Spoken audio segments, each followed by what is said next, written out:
Good morning, ladies and gentlemen. Um, we are really glad that at least after so much of efforts, this has happened, and we are here to. It's just a beginning. The first one is always a difficult one, and I have spent 4 decades in this industry. And I still feel I'm too young to in this industry. Because 4 decades have been like as if the life began yesterday. Things are changing so fast that now it is not only Gen Next, it is Gen Text. Everything is on text. People love each other on text. And people divorce on text only now. So that's the generation which we have to look for. Like he said, social. Social is a place, somebody thought about it, and I think it's a beautiful concept which has come. Why not? People who can afford, youngsters, cheap liquor, average food, enjoy yourself, and have a nice evening. Why not?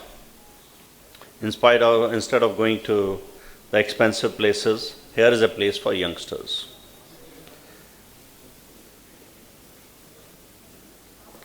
My vision always have been, I've been a part of Taj.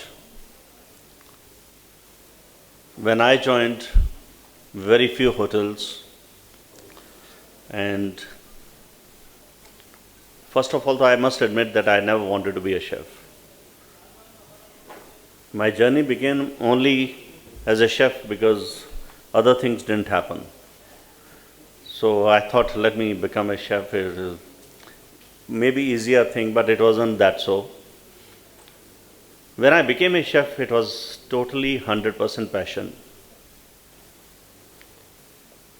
And I see a lot of passion in the youngsters today to become chefs. Today, the chef is being recognized. In our days, it was not so. I just wrote an article for somebody. Chef, a khansama, a cook, and finally a chef has arrived in India.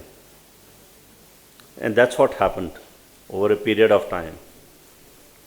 We were earlier khansamas. We became cooks.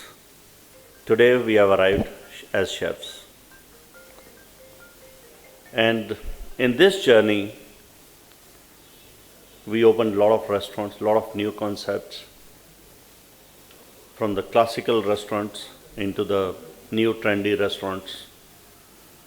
And we've been supportive of the people who supported us, the customer.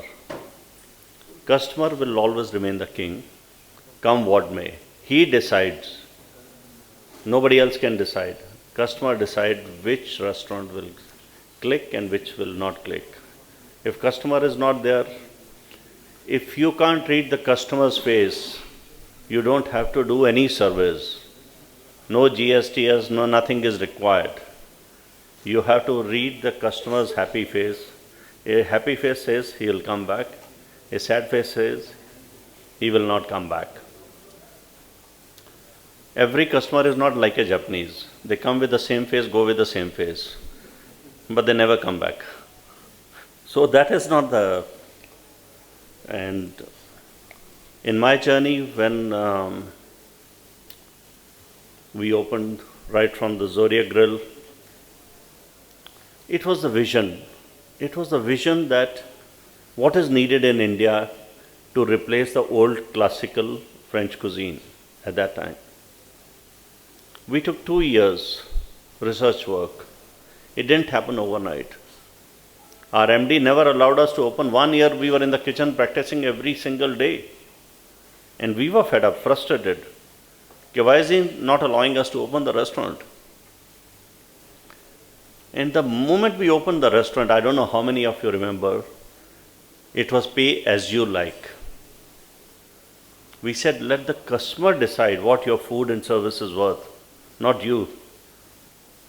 And we had the full house from day one. And last year we celebrated 25 years of that restaurant. That is the success story of Zodiac Guru when it comes to that. It is the consistency, it is the innovations and constant innovations. I think even in a marriage, people get bored after some time. So they need new ideas to make their life happen. Take a journey somewhere, take a journey here or there. For us, it's the innovations which has to be very constant. And that's the only thing which will be constant in life. Then, after a couple of years, it was the journey of other restaurants.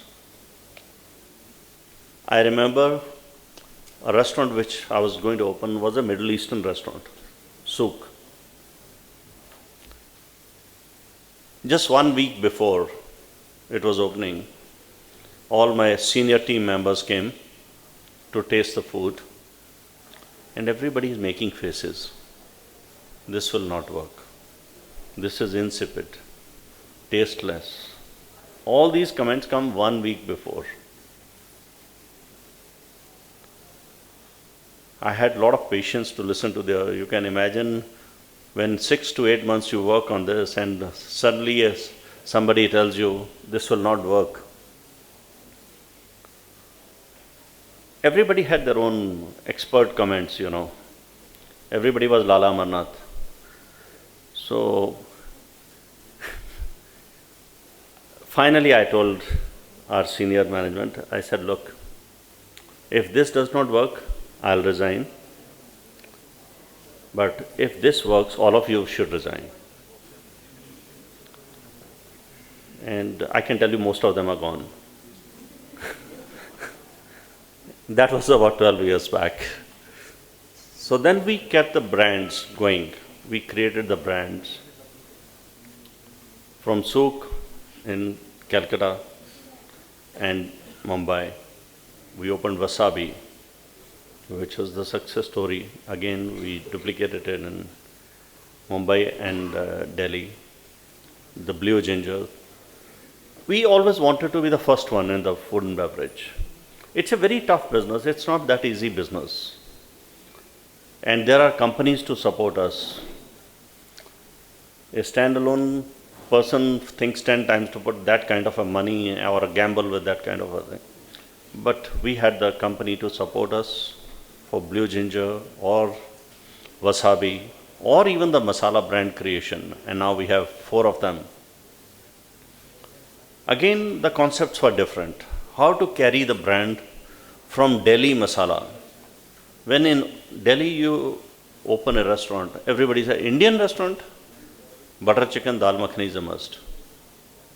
What do? Every time you want to open a restaurant with spending 8-10 crore rupees and you want to put same dal makhani again and same butter chicken, probably people can go to Khan Market and have it and half the price. Why do you want to open a restaurant and do something, same thing? So our concept was to bring the things differently into the restaurants. We did not put tandoori chicken, we did not put chicken tikka, we did not put seekh kebab on the menu. Dal makhani I was compelled. Okay, without that the meal is not complete. During this journey, it reminded me of my childhood days when mother or the maid servant would make a fresh fulka and give it to us. So we created a fulka trolley. And that was the first time we created a fulka trolley to be brought next to the customer. And nicely puffed up fulka was being given to the customer. That was the scoring point for it. Plus we made the food lighter. We gave the options to people, you want your cooking to be done in olive oil, we'll do it for you. There was never a drop of oil or butter or cream onto your plate. You eat right, you eat healthily, and you live longer, and you eat the same flavors. Indian food is today 25,000 dishes in Indian food, and I don't think many people know beyond 1,000. For North Indians, South Indian ends with idli, vada, sambar. For South Indians, this food ends with the butter chicken and dal makhani, or tandoori chicken, which is our national bird now. So it is how to export food from south to the north is also a challenge today. I'm glad it's happening now, slowly, and that's the way forward. Within the country, let's bring out all the forgotten recipes. We have plenty of them. Bring them to the fore, and let's export our Indian food the way it should be. We are traumatized when we see the Indian food in some of the restaurants in London, New York. 9,800 Indian restaurants in London, and most of them serve non-Indian food. Because most of them have never been to India. They don't even know. I mean, you can imagine fish vindaloo and veg vindaloo is being served. 5 gravies, 25 derivatives, that's the end. I mean, I had never heard of prawn dansak till I saw it in London menus. I mean, all the Parsis will toss up in their graves if they hear about the prawn dansak is being served. So that is the kind of a food which is being exported, Indian food, to other countries. Why can't we take a pride in saying, this is where we have arrived? This is the Indian food, real Indian food. This is not a fusion. This is the authentic Indian food. It's happening. I'm not saying all the restaurants are not doing it. But today, probably economic sense dilutes our brands, dilutes our food all over the places. People want to make money rather than export the food. And we are forgetting our own roots. But if we forget our own roots, one day the roots are going to forget us. And that should not happen. That's my philosophy of innovations, continuous innovations. That's how we made the restaurant innovation. When we opened Work also, it was a trendy. After Work's innovation, all the other things happened. I wanted the food to look good. The same Indian food can look good on the plate. It can be presented in a better way.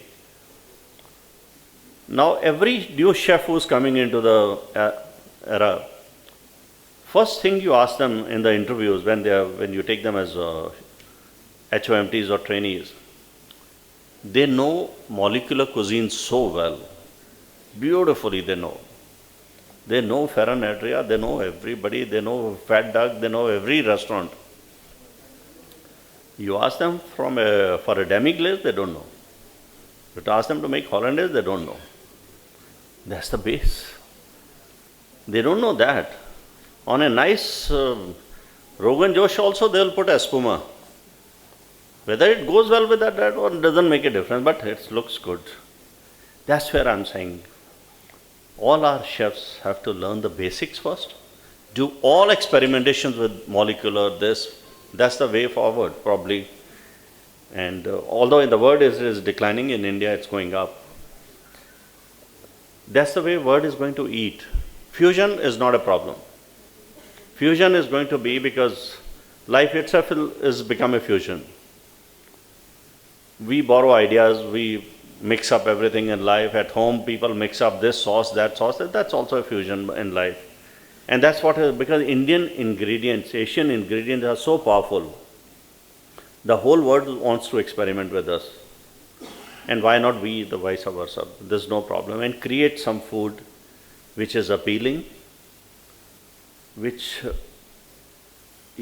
creates the palates for people and makes them happy.